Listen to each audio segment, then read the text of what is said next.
Bobby Womack was no stranger to controversy, pain, and brutal honesty. Throughout his life, he carried the weight of stories most artists would never dare to speak about. But in his very last interviews, as his health began to fail and time slipped away, Bobby let loose truths that had been buried for decades. The one that still sends chills across the music world is what he said about the night his mentor, his brother, and his idol, Sam Cooke, was killed. For years, the official story painted Sam's death as the tragic ending of a reckless night. But Bobby Womack, with nothing left to lose and no more reasons to stay silent, revealed a different truth. And it's the kind of truth that can rewrite history. To understand Bobby's final words, you have to go back to where it all started. Bobby Womack was just a teenager when Sam Cooke discovered him and his brothers, the Valentinos. Sam had already left gospel and was climbing into superstardom as the crown prince of soul, but he saw something raw, something untamed in the Womack family.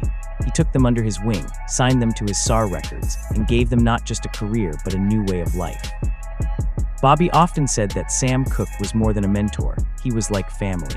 So when Sam was shot dead in December 1964 at the Hacienda Motel in Los Angeles, Bobby's world shattered. He was only 20 years old, and his life was never the same again. The official story is well known. On December 11, 1964, Sam Cooke supposedly brought a woman named Alyssa Boyer to the motel. She later claimed she fled his room with her clothes after an altercation, leaving Sam half-dressed and furious. Sam then allegedly stormed to the motel office in nothing but a sports jacket and a shoe, demanding to know where she was. Bertha Franklin, the manager of the Hacienda Motel, said Sam broke into her office, attacked her, and in the struggle she shot him dead. The case was quickly ruled as justifiable homicide, and Sam Cooke's death was written off as a tragic end to a night of bad decisions. But from the very beginning, many people didn't buy it. Bobby Womack was one of them. Bobby always felt there were too many holes in the story. For one, Sam Cooke wasn't some reckless stranger to the streets of Los Angeles. He was cautious, sharp, and rarely put himself in positions where he could be played for a fool. Then there was the detail about Alyssa Boyer. She had a history of setting men up and luring them into traps. Years later, she was convicted of prostitution. Bobby saw this as no coincidence. He believed Sam was lured into a setup, not stumbling into a tragic accident. And in his last interviews, Bobby said it plain. Sam Cooke was murdered, and the truth had been buried under layers of lies, money, and silence. Then there's the motel manager, Bertha Franklin. She was no stranger to shady dealings herself. People who knew her described her as someone who lived in the gray areas of life. Yet when she claimed she killed one of the biggest stars in America in self-defense, the police didn't dig deep. There was no thorough investigation, no serious challenge to her story, no deeper probing into who Alyssa Boyer was working with that night. The whole thing was closed in record time, leaving Sam's friends and family with more questions than answers. Bobby, who knew Sam better than most, carried those questions for the rest of his life. But Bobby's perspective came with a deeper, darker twist. After Sam's death, Bobby did something that haunted him forever. He married Sam's widow, Barbara, just 3 months after Sam's funeral. The move shocked the entire music world and turned even Sam's family against Bobby. For years, people accused him of betrayal, but Bobby always claimed it was grief, confusion, and Barbara's persuasion that led him into it. And though that chapter left scars, it also gave Bobby a window into the chaos surrounding Sam's death. Barbara, too, believed Sam's death wasn't an accident. In Bobby's last interviews, he revealed how Barbara would whisper suspicions late at night, saying things never added up, that Sam had been silenced because he was becoming too powerful, too independent, too much of a threat to the system that wanted to control him. The year was 1963, and Sam Cooke had just founded his own label and publishing company. He was breaking free from the white-toned record industry, taking ownership of his music and his money. For a black artist in that era, it was revolutionary, dangerous even. Sam had plans to lift up other black artists, to fight for their rights, and to build an empire that wasn't chained to the exploitation of record executives. Bobby Womack would later say this was the real reason Sam Cooke was taken out. He wasn't killed because of a fight in a motel. He was killed because he was on the verge of changing the music industry forever. And when you connect the dots, the timing makes sense. Just months before his death, Sam recorded A Change Is Gonna Come, a song that became the anthem of the civil rights movement. It was a song dripping with power, a song that terrified those who wanted to keep the status quo. Sam wasn't just singing love songs anymore. He was stepping into the role of a leader, a revolutionary voice for change. Bobby believed this made Sam dangerous, not to the public, but to the powers that wanted to silence him before he could grow even stronger. And in Bobby's mind, that's exactly what happened at the Hacienda Motel. In one of his final conversations about Sam, Bobby didn't mince words. He said, "Sam Cooke didn't die the way they told us. He was set up. He was taken out because he was getting too big, too smart, and too strong."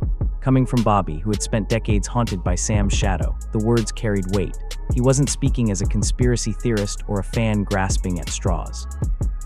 He was speaking as someone who lived in the inner circle, who saw firsthand the moves Sam was making, and who understood how threatening those moves were to the people who wanted him controlled. But Bobby didn't stop there. He went further, naming the toxic environment of the music business as the silent hand behind Sam's death. He said it wasn't just about Bertha Franklin or Alyssa Boyer, it was about the bigger machine. The record executives, the mob connections, the people who had financial interests in keeping black artists under their thumb. Bobby claimed that Sam had too much leverage, too much independence, and too much vision.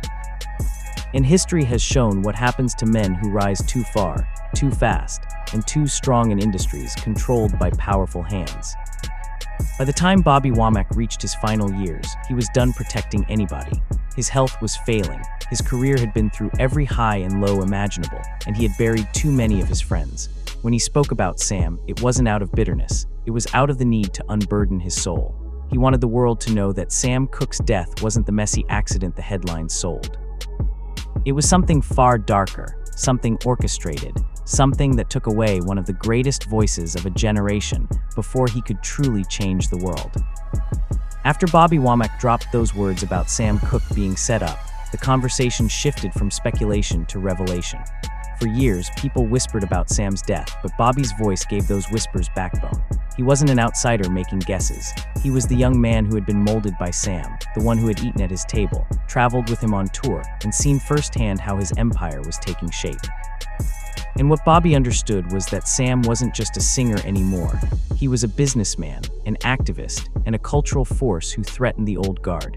That, Bobby believed, is why he never made it out of that motel alive. To understand the magnitude of Sam's rise, you have to remember what the early 1960s looked like.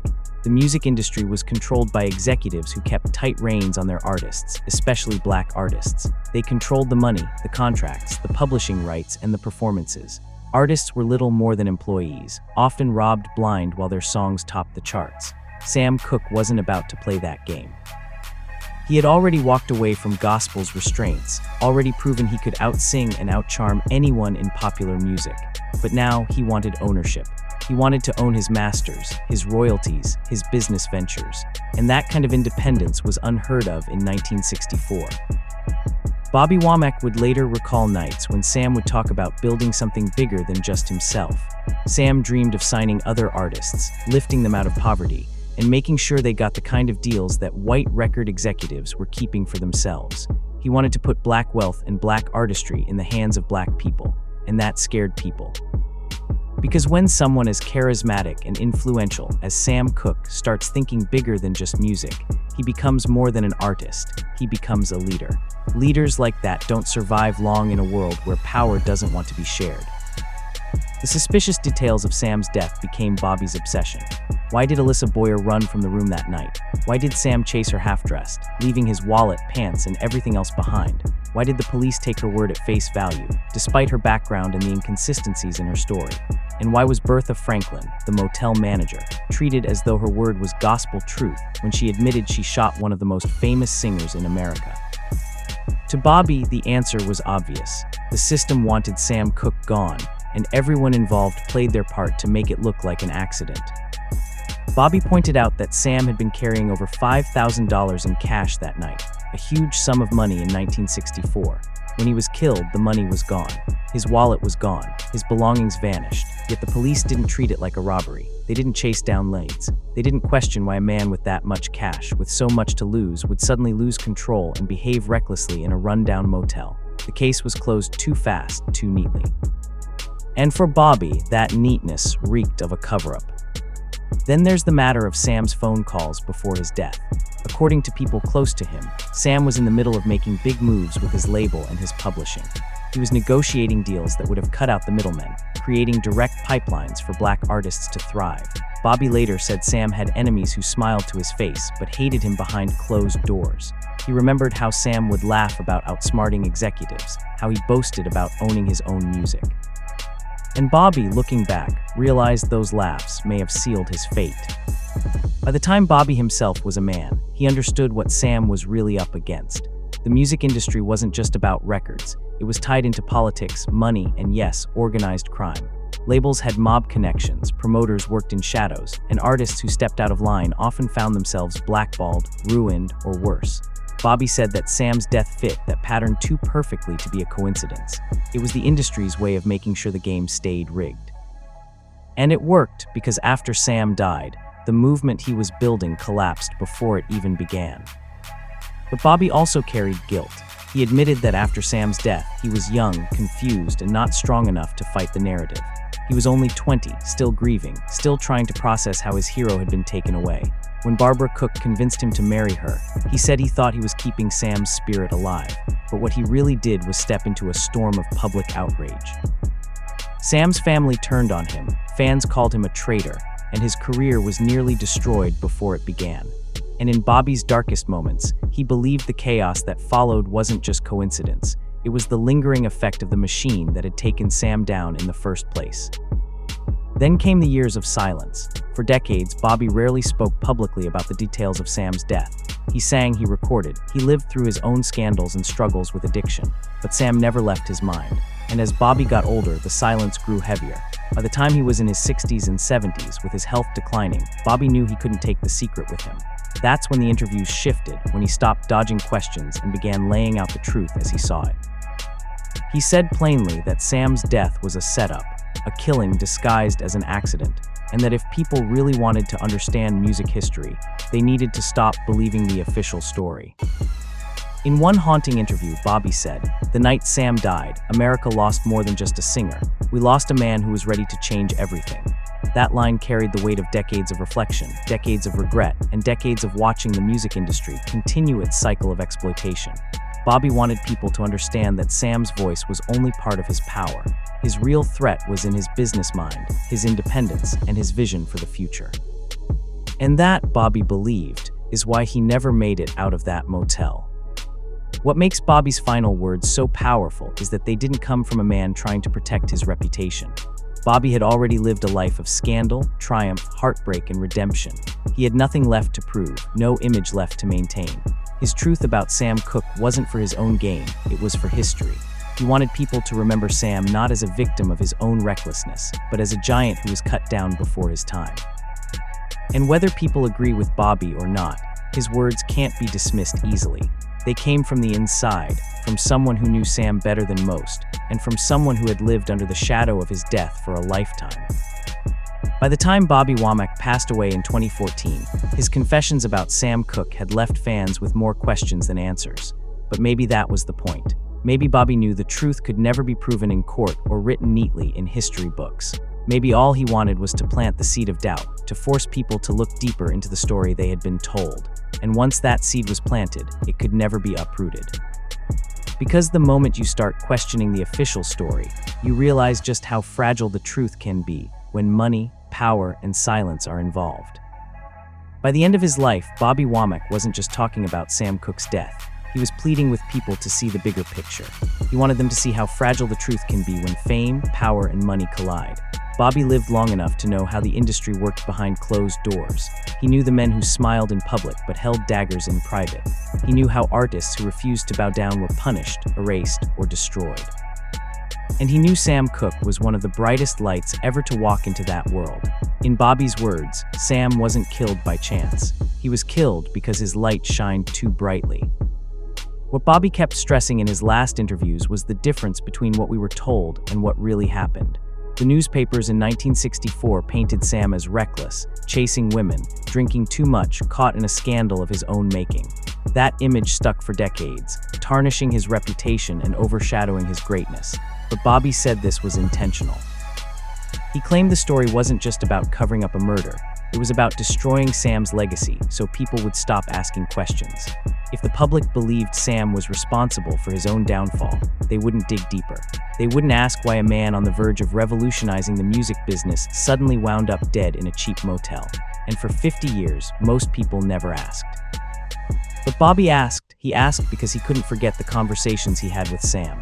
He remembered the nights when Sam would lean back and talk about freedom, not just personal freedom, but artistic and financial freedom for everyone in the business.